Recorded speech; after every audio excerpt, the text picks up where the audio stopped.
जब से अफगानिस्तान के आसमान में अमेरिकी बम्बर को देखा गया है, उसके बाद से ही तालिबान और पाकिस्तान अफगानिस्तान छोड़कर उल्टे पैर भाग रहे हैं। जानकारी के लिए आपको बता दें कि तालिबान और पाकिस्तान के खिलाफ इस वक्त दुनिया के 50 से भी ज्यादा देश एकजुट हो चुके हैं। काबुल में नमाज के दौरान रॉकेट हमला करके पाकिस्तान ने बड़ी गलती कर दी है। दोस्तों, माहौल गर्म हो चुका है। अफगानी सेना प्रमुख जल्द भारत आ रहे हैं और ऐसे में मोदी जी अफगानी सेना के समर्थन में एक बार फिर से बड़ा ऐलान करने वाले हैं। उधर रूस ने भी अफगानी बॉर्डर पर तालिबान के खिलाफ युद्धाभ्यास शुरू कर दिया है। देखते ही देखते 1000 से ज्यादा तालिबानी आतंकियों को मार गिराया गया है और अब तो भारत अफगानी सेना के लिए और भी ज्यादा हथियार भेजने का प्लानिंग कर रहा है। उधर अमेरिकी बम्बर किसी भी वक्त तालिबानी ठिकानों पर बम बरसाने शुरू कर देंगे।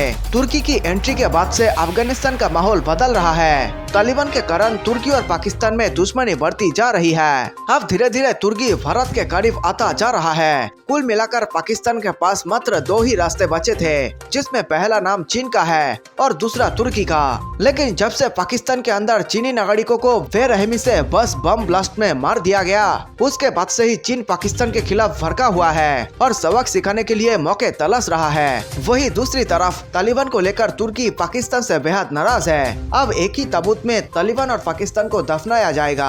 दोस्तों, आज हम आपको एक बेहद महत्वपूर्ण खबर देने वाले हैं। कुछ समय पहले आपने सुना होगा कि मोदी जी ने इमरान खान के फोन को हैक कर लिया था, जिसके बाद इमरान खान के विस्तार की आवाज भी मोदी जी बड़ी आसानी से सुन सकते थे और उसे भनक तक नहीं लगा। अब एक बेहद भयंकर खबर सामने आ रही है कि पाकिस्तान का एयर डिफेंस सिस्टम हैक हो चुका है और इस वक्त अगर तेजस राफेल जैसे लड़ाकू विमान पाकिस्तान के अंदर घुसकर बम बरसाकर वापस आ जाए तो उसे खबर तक नहीं मिलेगा। इस वक्त पाकिस्तान को बालाकोट जैसा डर सता रहा है। उसकी हवाई सुरक्षा भयंकर संकट में पड़े हुए है, जिसकी चर्चा हम इस वीडियो में करेंगे। जो तालिबान की मदद के लिए अफगानिस्तान को धमकी दे रहा था, आज उसकी वायुसेना तहस नहस हो चुकी है और यही समय है कि अब पीओके में घुसकर बम बारूद के दम पर अपना जमीन वापस भारत में शामिल किया जाए। और वही दोस्तों, भारत की हवाई सुरक्षा अब चीन से भी आगे निकलने वाली है, जिसकी चर्चा हम आपसे करेंगे। भारत के दोस्त ने यह भयंकर हथियार का आविष्कार कर लिया है और अब वे ये जल्द से जल्द भारतीय सेना में शामिल होने जा रहा है। इस खबर को सुनकर आज पूरा भारत खुशी से झूम उठेगा। वीडियो बेहद विस्फोटक और दिलचस्प होने जा रही है। आज की धमाकेदार खबरें जानकर आप भी कहेंगे कि यह भारत की महा जीत है। वीडियो में आगे बढ़ने से पहले भारतवासियों को मेरा नमस्कार। देश प्रेमियों, वीडियो को लाइक करके आप 5 स्टार दे सकते हैं, ताकि हम आपके लिए रोज ऐसे ही राष्ट्रीय हित में वीडियो लाया करें। देश हित से जुड़े तमाम खबरों पर हम लगातार नजर बनाए हुए हैं, इसलिए चैनल को सब्सक्राइब करना ना भूलें। साथ ही नीचे कमेंट में जय भारत लिखकर पूरे भारत का हौसला बढ़ाएं और वीडियो को व्हाट्सएप, फेसबुक पर दोस्तों के साथ शेयर करके देश प्रेम को फैला दे। दोस्तों, जैसा मैंने आपको बताया कि तालिबान के कारण अब तुर्की के राष्ट्रपति बेहद जल्द बोलने वाले हैं, I love India and I hate Pakistan. जिस प्रकार पाकिस्तान तालिबान की मदद करके मुसलमानों के खून बहा रहा है, ऐसी हालत में अगर तुर्की के राष्ट्रपति पाकिस्तान का समर्थन करते हैं तो वे खुद अपने पैर पर कुल्हाड़ी मार देंगे। आइए जरा गौर से समझते हैं कि तुर्की के राष्ट्रपति चाह क्या रहे हैं। तालिबान की धमकी से घबराए तुर्की के राष्ट्रपति एर्दोगन अमेरिका से मांगी मदद। अफगानिस्तान की राजधानी काबुल तक रॉकेट बरसा रहे तालिबान आतंकियों ने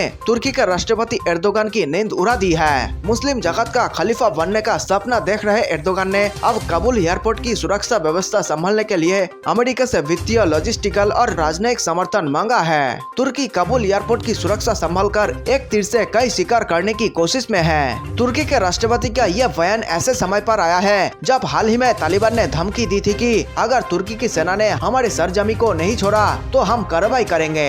दरअसल हाल ही में तुर्की ने यह प्रस्ताव दिया था कि जब नाटो की सेनाएं अफगानिस्तान से पूरी तरह से वापस चली जाएंगी तो उसके सैनिक काबुल एयरपोर्ट की सुरक्षा का जिम्मा संभाल लेंगे। उत्तरी साइप्रस में आयोजित एक कार्यक्रम में एर्दोगन ने कहा, सबसे पहले अमेरिका को राजनयिक और कूटनीतिक रिश्तों के मामले में हमारा पक्ष लेना होगा। दूसरी बात, वे हमारे लिए पूरा लॉजिस्टिक सपोर्ट मुहैया कराए। उन्हें अपनी प्रत्येक लॉजिस्टिक क्षमता को हमें सौंपना होगा। अंत में इस पूरी प्रक्रिया के दौरान गंभीर वित्तीय और प्रशासनिक कठिनाइयां आने वाली है। इस बारे में भी अमेरिका को तुर्की की मदद करनी होगी। इन शर्तों को अगर पूरा किया जाता है तो हम काबुल एयरपोर्ट की सुरक्षा का जिम्मा संभाल सकते हैं। इससे पहले सोमवार को एर्दोगन ने तालिबान की क्षमता को नजरअंदाज करते हुए कहा था कि उसे अपने भाइयों की जमीन पर कब्जा खत्म करना चाहिए।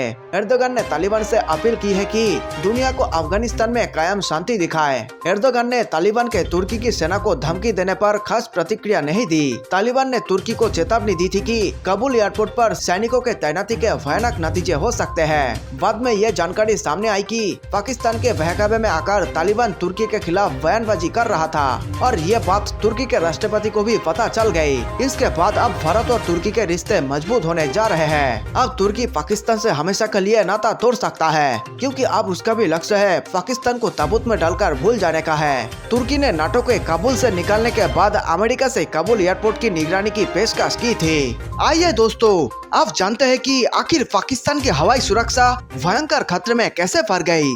क्या यह सही समय है भारत के लिए कि पाकिस्तान पर हमला करके पीओके वापस लिया जाए। तकनीकी खराबी के कारण पाकिस्तान की पूर्वी सीमा पर तैनात उसकी वायु रक्षा प्रणाली खतरे में है। पाकिस्तान ने ये प्रणाली चीन से करोड़ों डॉलर में खरीदी थी। खास बात यह है कि पाकिस्तान इस बात को लेकर चीन की कंपनी से बार गड़बड़ी दूर करने की गुहार लगा रहा है, लेकिन वे इस पर कोई तवज्जो नहीं दे रही है। चीन अपना सामान बेचकर भूल चुका है और खबर आ रही है कि नई पाकिस्तान के वायु रक्षा प्रणाली को हैक कर लिया गया है। अब हर बार की तरह हुआ इसका ब्लेम भी भारत पर डालेंगे, तो डालने दो, हमें क्या, हमें तो बस पीओके वापस चाहिए। दोस्तों जरा सोचिए, जिसकी हवाई सुरक्षा खुद इतनी घटिया है, वे अफगानिस्तान को धमकी दे रहा था कि अगर कंधर में घुसे तो हवाई हमले कर देंगे। दोस्तों क्या आपको लगता है कि ये सही समय है कि पाकिस्तान का पजामा खोला जाए और उस पर हमला करके ज्यादा से ज्यादा जमीन कब्जा लिया जाए। प्रणालियों में लगातार समस्याओं का सामना करने पर गंभीर चिंता जताई है, लेकिन चीन ने अब तक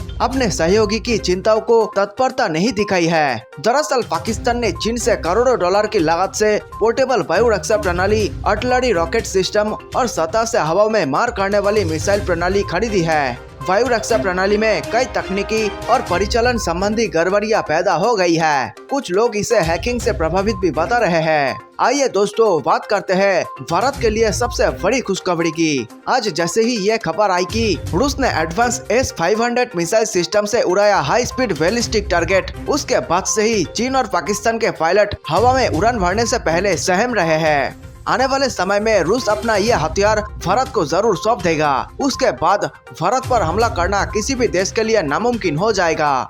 अमेरिका और ब्रिटेन के साथ बढ़ते तनाव के बीच रूस ने अपने एडवांस S-500 मिसाइल सिस्टम को टेस्ट किया है। ये दावा किया जाता है कि इस सिस्टम के अत्याधुनिक रडार से दुश्मनों के स्टील्थ लड़ाकू विमान भी बच नहीं पाएंगे। S-500 डिफेंस सिस्टम को प्रोमोटिव ही कहा जाता है। S-300 और S-400 की तरह इस डिफेंस सिस्टम को रूस की सरकारी कंपनी अल्मज एनर्जी कॉर्पोरेशन विकसित कर रहा है। अत्याधुनिक तकनीक पर आधारित S-500 प्रोमोटी नाम का यह डिफेंस सिस्टम 400 से 600 किलोमीटर की दूरी तक दुश्मनों के मिसाइल और लड़ाकू विमानों को मार गिराने में सक्षम है। रूस के हथियारों में अब तक का सबसे उत्पन्न और आधुनिक तकनीकी पर आधारित एंटी मिसाइल सिस्टम है। अमेरिका भी कर रहा है तैयारी। रूस का दावा है कि उसके S-400 डिफेंस सिस्टम अमेरिका के F-35A लड़ाकू विमान को भी मार गिराने में सक्षम है। ऐसे में अमेरिका की परेशान होना भी लाजमी है, जो दावा कर रहा है कि उसका F-35A लड़ाकू विमान स्टील्थ तकनीकी से लैस है, जिसे किसी भी रडार के जरिए खोजा नहीं जा सकता है। America V-21 raider stealth bomber भी तैयार कर रहा है, जो रडार से बच सके।